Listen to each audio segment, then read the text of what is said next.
আসসালামু আলাইকুম সম্মানিত সুধী দর্শক মণ্ডলী, সকলকে আন্তরিক সালাম, ভালোবাসা এবং শুভকামনা জানাচ্ছি। সেই সাথে আপনাদের সুস্বাস্থ্য এবং দীর্ঘায়ু কামনা করছি।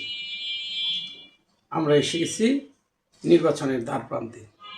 এমনকি নির্বাচনের সকল কিছু ঘোষণা করা হয়েছে, তফসিল ঘোষণা করা হয়েছে এবং সেই সাথে প্রার্থীদের মনোনয়নপত্র দাখিলও অনেক জায়গায় হয়ে গেছে। এখন প্রশ্ন হচ্ছে, দাঁত একজনের, মাজার চিন্তা করে আরেকজন, মাথা একজনের, মাথার মগজের ভিতর ঢোকে আরেকজন। বাংলাদেশে এমন কালচার শুরু হয়ে গেছে, যদি কেউ কারো বিরোধিতা করে, সেই বিরোধিতা এমন হয় যে নিজের দোষ কেউ দেখে না, অন্যেরটা সবসময় দেখে।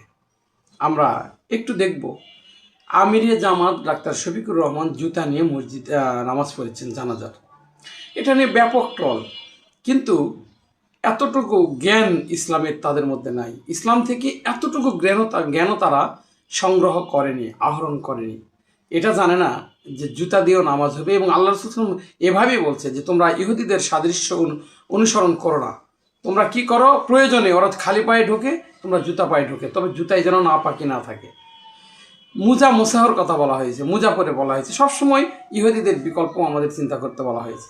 কিন্তু দুঃখের বিষয়, মুসলমানদের ঘরে যেসব ইহুদিরা জন্ম নিয়েছে, তারা এটুকু পড়াশোনা করেও জামাত ইসলামের সাথে লাগতে পারত, এতটুকু। কিন্তু না, বাংলাদেশ জামাত ইসলামের বিরুদ্ধে তাদেরকে জয়লাভ করতে হবে। কেন আমিরে জামাত জুতা পায়ে দিয়ে নামাজ পড়েছে? এখন যারা টল করেছে তারা বাংলাদেশের বেশিরভাগ হলো বাংলাদেশ জাতীয়তাবাদী দল বিএনপি। আমরা একটু দেখে আসি যে শুধু আমিরে জামাত না, তাদের দলের এবং বাংলাদেশের বিশিষ্ট ব্যক্তিরাও জুতা পরে নামাজ পড়েছে কিনা, এবং তাদেরকে নিয়ে ট্রল হচ্ছে কিনা।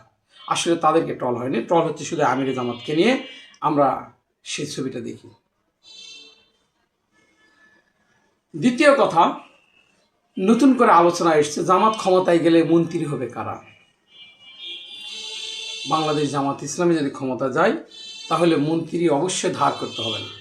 বাংলাদেশ জামাত ইসলামীতে আপনারা সবাই জানেন, সাবেক সচিব, সাবেক ব্যাংকার, বর্তমান ব্যাংকার, শিক্ষক, আইনজীবী, ডাক্তার, কোনো কিছুর অভাব নেই। এখন আপনারা বলবেন যে কিভাবে তারা মন্ত্রণালয় চালাবে, পারবে কি না?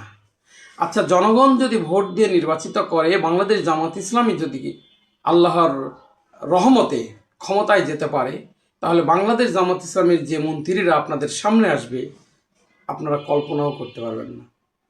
তাহলে আপনি বলতে পারেন এখন তাদেরকে আনা হচ্ছে না কেন? না, এখন আনা হবে না।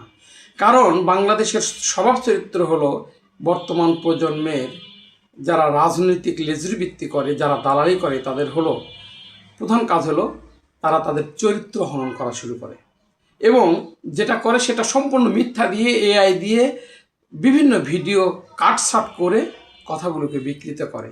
তাই বাংলাদেশ জামাত ইসলামী কাদেরকে মন্ত্রী করবে, এটা ইন্টারনাল ব্যাপার, এটা এখনই কাউকে জানানো হবে না। তবে মন্ত্রী হলে অবশ্যই সারা বিশ্ব জানতে পারবে, কারণ মন্ত্রী হওয়ার দিন আর কখন থাকবে না। আমরা দেখি বাংলাদেশ জামাত ইসলাম কী কী বিষয়ে গুরুত্ব দেয়। বাংলাদেশ জামাত ইসলামী মন্ত্রী হওয়ার জন্য যেগুলা প্রোফাইল তালিকা করে, আগে ডিগ্রিগুলা দেখে, তারা কে কোন পেশায় ছিল সেটা দেখে। তার মধ্যে 1 নম্বর হলো শীর্ষ নীতি নির্ধারক মজলিসের সুরা যারা সদস্য। জামাত ইসলামের 3টি কমিটি আছে। একটা হলো কেন্দ্রীয় নির্বাহী পরিষদ সদস্য, তার নিচে কেন্দ্রীয় কর্মপরিষদ সদস্য, আরেকটা আছে কেন্দ্রীয় মজলিসের সুরা সদস্য। সর্বোচ্চ নীতি নির্ধারণী ফোরাম হলো কেন্দ্রীয় নির্বাহী পরিষদ সদস্য। আর তাদের মধ্যে হলো সিনিয়র যারা সদস্য, মজলিস, আমরা নিচ থেকে আসবো, কেন্দ্রীয় মজলিসের সুরা সদস্য।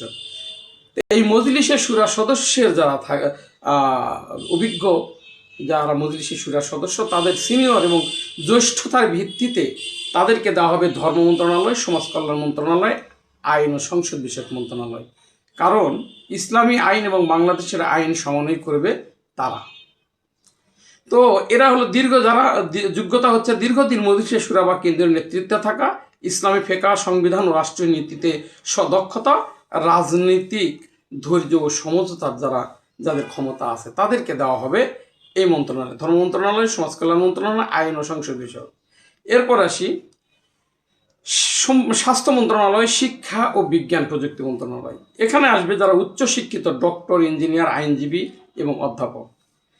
এখানে হলো বাংলাদেশ জামাত ইসলামী যেটা চিন্তা করে সেটা হলো সম্ভাব্য হতে পারে যারা পিএইচডি অথবা উচ্চতর ডিগ্রি, বিশ্ববিদ্যালয়ের শিক্ষকতা বা পেশাগত সুনাম, ইসলামী আদর্শের দৃঢ় বিশ্বাস ও সাংগঠনিক অভিজ্ঞতা যাদের আছে তাদেরকে দেওয়া হবে 3টে মন্ত্রণালয়: স্বাস্থ্য, শিক্ষা, বিজ্ঞান ও প্রযুক্তি। আপনি যদি আরেকটু আসেন অর্থনীতি ও প্রশাসনের দক্ষতা ব্যক্তিবর্গ যেগুলা, তাদেরকে দেওয়া হবে অর্থ, পরিকল্পনা, বাণিজ্য। এই 3টি সবচেয়ে গুরুত্বপূর্ণ।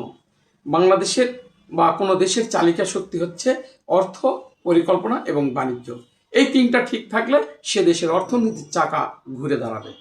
আপনারা দেখেন এক্ষেত্রে যারা অর্থনীতি, ফাইন্যান্স, একাডেমিক বা বাস্তব অভিজ্ঞতা যাদের আছে, যারা ব্যাংকিং, এনজিও বা কর্পোরেট ব্যবস্থাপনায় কাজে অভিজ্ঞতা, দুর্নীতিমুক্ত ভাবমূর্তি যাদের আছে, এবং এক্ষেত্রে বাংলাদেশের সাবেক অর্থ মন্ত্রণালয়ের সচিব আছে, এরপরে হলো পরিকল্পনা সচিব আছে, বাণিজ্য সচিব আছে, এরকম এবং কর কমিশনারে আছে, এরকম বাংলাদেশ জামাত ইসলামের ঝুলিতে এসবের কোনো অভাব নেই। তারপরে আপনি দেখবেন যারা সাবেক ছাত্র ও তরুণ ছাত্র নেতা, দু একজন নামও আমরা বলতে পারি, যদি বলেন সাদিক কাইম, যদি বলেন জাহিদুর রহমান ভাই, তারপরে এরকম আপনি অনেক আছে। আপনি যদি এসবের দিকে তাকান তাহলে এদেরকে দিয়ে চালানো হবে যুবক ও ক্রীড়া, তথ্য ও যোগাযোগ প্রযুক্তি এবং স্থানীয় সরকার। আপনারা তো জানেনই বাংলাদেশ ইসলামী ছাত্র শিবিরের ভিতরে এরকম দক্ষ লোকের কোনো অভাব নেই। আপনারা দেখেছেন অলরেডি তারা ঢাকা বিশ্ববিদ্যালয়কে পাল্টিয়ে দিতে সক্ষম হয়েছে, যা ঢাকা বিশ্ববিদ্যালয়ের ইতিহাসে সর্বোচ্চ রেকর্ড। যেখান থেকে অর্থাৎ ঢাকা বিশ্ববিদ্যালয় থেকে কোনো প্রকার বরাদ্দ না নিয়ে ছাত্র শিবিরের যে প্যানেল, ঐক্যবদ্ধ শিক্ষার্থী জোটের যারা নির্বাচিত হয়েছে, তারা অলরেডি ঢাকা বিশ্ববিদ্যালয়কে এক অনন্য উচ্চতায় নিয়ে গেছে। এখন আসি সমাজ ও মানবাধিকার। আমরা এরপরে আসি যে এদেরকে দিয়ে চালানো হবে, সেক্ষেত্রে যোগ্যতা দেখা হবে ইসলামী ছাত্র শিবির বা যুব সংগঠনের নেতৃত্ব, আধুনিক রাজনীতি ও মিডিয়া বোঝার সক্ষমতা, জনসংযোগ ও বক্তব্যে দক্ষতা। আপনারা কি মনে করেন বা এই 3টার কোনোটাই বাংলাদেশ ছাত্র শিবিরের মধ্যে ঘাটতি আছে? ঘাটতি নেই। এরা এই মন্ত্রণালয়গুলি চালাবে। এরপরে সমাজসেবা ও মানবাধিকার, এদেরকে দিয়ে চালানো হবে সমাজ কল্যাণ, মহিলা ও শিশু বিষয়ক মন্ত্রণালয়, দুর্যোগ ব্যবস্থাপনা। এই ক্ষেত্রে যোগ্যতা হলো দীর্ঘদিন সমাজসেবা কাজে যুক্ত আছে, যারা সমাজসেবক বা দীর্ঘদিন যারা বিভিন্ন ইসলামিক সংস্থা, আন্তর্জাতিক ইসলামিক এনজিও গ্রুপগুলোর সাথে জড়িত ছিল, রাবেতা আলম বাংলাদেশি, মানে এরকম আপনারা মনে করতে পারেন। তো এরকম দীর্ঘদিন যারা সমাজসেবামূলক কাজে যুক্ত, মানুষের আস্থা ও গ্রহণযোগ্যতা এবং মানবিক নেতৃত্বের যাদের পরিচিত আছে, এদেরকে দিয়ে চালানো হবে সমাজ কল্যাণ, মহিলা ও শিশু বিষয়ক, দুর্যোগ ব্যবস্থাপনা। এরপরে প্রশাসনিক অভিজ্ঞতা থাকা, আপনারা জানেন বাংলাদেশ জামাত ইসলামের ভিতরে সাবেক স্বরাষ্ট্র সচিব, সাবেক অর্থ সচিব, তারপরে সাবেক পরিকল্পনা সচিব, তারপরে সাবেক অনেক সচিব, সেনাবাহিনীর অনেক মেজর, ব্রিগেডিয়ার জেনারেল, অনেক দক্ষ লোক বাংলাদেশ জামাত ইসলামীতে ইতিমধ্যে জয়েন করেছেন এবং আগে থেকেই আছেন। তো সেক্ষেত্রে যে কথাটা হলো সেটা হলো জনপ্রশাসন, স্থানীয় সরকার, দুর্নীতি দমন সংক্রান্ত বিভাগ। এই বিভাগগুলোতে বাংলাদেশ জামাত ইসলামী যাদেরকে সিলেক্ট করতে পারেন, সেরকম হলো সরকারি বা আধা সরকারি প্রশাসনিক অভিজ্ঞতা যাদের আছে, নীতিগত দৃঢ়তা যাদের আছে, অর্থাৎ যে কোনো নীতিতে যারা দৃঢ়তা সম্পন্ন এবং নীতি বাস্তবায়নে যারা কঠোর এবং যাদের অভিজ্ঞতা আছে, সেই সাথে সাংগঠনিক শৃঙ্খলা বোঝারও যাদের ক্ষমতা আছে, এই ধরনের লোকদেরকে দিয়ে জনপ্রশাসন, স্থানীয় সরকার, দুর্নীতি দমন সংক্রান্ত বিভাগগুলো চালানো হবে। এরপরে গুরুত্বপূর্ণ যে কথা, জামাত ইসলামী সাধারণত মন্ত্রী বাছাই কয়েকটি জিনিস গুরুত্ব দিয়ে থাকে। এই গুরুত্বগুলো যদি আপনারা জানতেন তাহলে বারবার আপনারা জামাত ইসলামকে ক্ষমতায় আনতেন। আর বাংলাদেশ জামাত ইসলামী আপনাদেরকে একটি মডেল উপস্থাপন করার জন্যই এই নির্বাচন একটি সুযোগ হিসেবে নিয়েছে। আপনারা যদি ভোট দেন, আল্লাহ রাব্বুল আলামিনের ইচ্ছায় যদি জামাত ক্ষমতায় আসে, তাহলে জামাত ইসলামী যে সাধারণত মন্ত্রী বাছাই যেই ফরম্যাটটা দেওয়া হয়েছে, অর্থাৎ যেগুলো চিন্তা করে যোগ্যতার ক্ষেত্রে কাদেরকে মন্ত্রী বানাবে, তাদের 1 নম্বর যোগ্যতা হলো আমানতদারিতা ও তাকওয়া। এরপর দলীয় আনুগত্য নয়, যোগ্যতা। দলের আনুগত্য করলেই হবে না, তাদের যোগ্যতা থাকতে হবে। তারপরে ব্যক্তিগত জীবন ও পারিবারিক স্বচ্ছতা। যারা ব্যক্তিগত জীবনে স্বচ্ছতা মানে যারা ব্যক্তিগত জীবনে অর্থাৎ ব্যক্তিগত জীবন ও পারিবারিক যে স্বচ্ছতা, অর্থাৎ ব্যক্তিগত জীবনে স্বচ্ছ, লেনদেন, চাল চলন, আচার আচরণ, তারপরে মানুষের সাথে ভালোবাসা, মিশা, সব কিছুতে স্বচ্ছতা আনে। এবং যাদের ব্যক্তি জীবনও একই, যেমন মাওলানা মতিউর রহমান নিজামী এবং আলী হাসান মোহাম্মদ মুজাহিদ, এই দুইজন বীর শহীদ কি করেছেন? দুটি মন্ত্রণালয় চালিয়ে বাংলাদেশে না বিশ্বের মধ্যে রেকর্ড সৃষ্টি করেছেন, যাদের বিরুদ্ধে 1 টাকারও দুর্নীতি এখন পর্যন্ত কেউ দেখাতে পারে না। কিন্তু আপনারা কি জানেন তারা কখনো ব্যর্থ মন্ত্রী ছিল? তারা সবচাইতে ক্যাবিনেটের যোগ্য মন্ত্রী ছিল। তাদের পারিবারিক স্বচ্ছতা, যোগ্যতা এমন ছিল, কৃষি মন্ত্রণালয়ের একজন ড্রাইভার বলেছিলেন, আমি জামাত ইসলামকে দেখতে পারতাম না, কিন্তু মতিউর রহমান নিজামী কৃষিমন্ত্রী হওয়ার পর আমি কোনোদিন তার কাছ থেকে, মানে তিনি যখন খাবার খেতেন আমাকে না নিয়ে খেতেন না, আমাকে না দিয়ে খেতেন না, আর আমি কোনোদিন বাসায় পৌঁছে আগে তাকে ফোন দিতে পারিনি। সর্বপ্রথম উনি এত কাজের মধ্যে একজন মন্ত্রী ড্রাইভারকে ফোন দিয়ে বলতেন, তুমি কি বাসায় পৌঁছে গেছো? দেখেন ব্যক্তি জীবন তাদের কতটা উদারতার, কতটা ভালোবাসার, কতটা মহব্বতের, কতটা দায়িত্বের পরিচয় দিয়েছে এবং কতটা স্বচ্ছতার পরিচয় দিয়েছে। এবং তাদের আন্ডারে যারা কাজ করে, তাদের সাথে যারা সহযোগী, তাদের ব্যাপারে কত খেয়াল রাখতেন। এরকম লোক যদি মন্ত্রী হয়, আপনারা মনে করবেন যে সোনালী যুগের একটি সূচনা হয়েছে। আরও ব্যাপার হলো যে কিছু ব্যাপার আছে, বাংলাদেশ জামাত ইসলামী অন্ধ আনুগত্য চায় না। বাংলাদেশ জামাত ইসলামী যখন নমিনেশন দেয় তখন সবাইকে বলে দিয়েছেন যে কোনো মুহূর্তে বসে যেতে হতে পারে। এই কথা বলার পরে যখন জোটের মনোনয়ন দিচ্ছেন, তখন বাংলাদেশ জামাত ইসলামীর আমির যদি বলছেন এই তুমি বসে যাও, তারা আলহামদুলিল্লাহ বলে বসে যাচ্ছেন। এই আনুগত্যটা বাংলাদেশ জামাত ইসলামী তৈরি করতে পেরেছেন সূরা নেসার আয়াত থেকে। আল্লাহ রাব্বুল আলামিন বলেছেন, ইয়া আইয়ুহাল্লাযিনা আমানু আতিউল্লাহ ওয়া আতিউর রাসূল ওয়া উলিল আমরি মিনকুম। তোমরা আল্লাহর আনুগত্য করো, রাসূলের আনুগত্য করো এবং তোমাদের মধ্যে যারা দায়িত্বশীল তাদের আনুগত্য করো।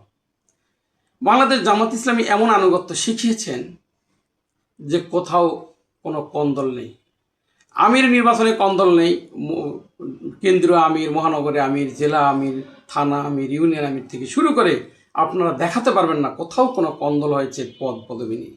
যারা দলের পদ পদবি নিয়ে কন্দল করে না, তারা দেশের ব্যাপারেও তাদের স্বচ্ছতা অনেক, তাদের জবাবদিহিতামূলক আচরণ। বাংলাদেশ জামাত ইসলামী যেটা চায় সেটা হচ্ছে এদেশের সম্পদকে সুষ্ঠু বন্টনের মাধ্যমে জনগণের মাঝে ভারসাম্য আনা, জনগণের আমানত জনগণকে সুষ্ঠুভাবে বন্টন করে দেওয়া, জনগণের কষ্ট লাঘবে তারা থাকবে সদা আন্তরিক, সদা সর্বদা তারা থাকবে অন্য এক চিন্তায়, যেটা অন্য কোনো দলে আপনারা পাবেন না। বাংলাদেশ জামাত ইসলামী এদেশে একটি ন্যায় ও ইনসাফ সমাজ প্রতিষ্ঠা করে সেখানে জবাবদিহিতামূলক, আমানতদারিতা এবং একটি মানবিক বাংলাদেশ গঠনে দৃঢ় প্রতিজ্ঞ। তাই বাংলাদেশ জামাত ইসলামের বিরুদ্ধে আপনারা যত অপপ্রচার করছেন, বাংলাদেশ জামাত ইসলামের তত শক্তিশালী হচ্ছে। প্রশ্ন হলো, বাংলাদেশ জামাত ইসলামের অপবাদ গুজব করলে কেন তারা স্বচ্ছতা আনে? বাংলাদেশ জামাত ইসলামের বিরুদ্ধে যদি আপনি বলেন যে জামাত ইসলামের লোকেরা কিভাবে দেশ চালাবে, ইতিমধ্যে এই মেসেজ পৌঁছার সাথে সাথে তারা দেশ চালানোর কোচিংয়ে অলরেডি আত্মনিয়োগ করেছে, অর্থাৎ তাদের যোগ্যতার সাথে তারা বাংলাদেশকে নিয়ে আরও রিসার্চ করছে। আপনি বাংলাদেশ জামাত ইসলামকে একটি ইট মারবেন, বাংলাদেশ জামাত ইসলামী এটার জবাব আপনাকে ইট দিয়ে দিবে না। বাংলাদেশ জামাত ইসলামী তাদের মেধা, সততা, দক্ষতা এবং যোগ্যতা দিয়ে বাংলাদেশকে গড়িয়ে, বাংলাদেশকে সুন্দরভাবে বিশ্বের দরবারে উপস্থাপন করে এর জবাব দিবে। বাংলাদেশ জামাত ইসলামী কাজে বিশ্বাসী। আমি আশ্চর্য হলাম, ঢাকা 11 আসনে বাংলাদেশ ইসলামী ছাত্র শিবিরের সাবেক কেন্দ্রীয় সভাপতি বর্তমানে বাংলাদেশ শ্রমিক বিভাগের, বাংলাদেশ জামাত ইসলামীর শ্রমিক বিভাগের কেন্দ্রীয় শ্রমিক কল্যাণ ফেডারেশনের সেক্রেটারি জেনারেল আতিকুর রহমান ভাই যখন শুনেছেন ঢাকা 11-তে নাহিদ ইসলামকে নমিনেশন দেওয়া হবে, উনি বলেছেন আলহামদুলিল্লাহ, আমি একটি কঠিন জিম্মাদারি থেকে মুক্তি পেলাম। আমি আশ্চর্য হলাম। আর আশ্চর্য হওয়ার কারণ হলো এই যে এটা শুরু হয়ে গেছে, যে জামাত ইসলাম কী নেতৃত্ব তৈরি করলো যে আলহামদুলিল্লাহ বলে সে এমপি প্রার্থী থেকে সরে আসার সময় বলছেন আলহামদুলিল্লাহ কঠিন একটি জিম্মাদারি থেকে মুক্তি পেলাম।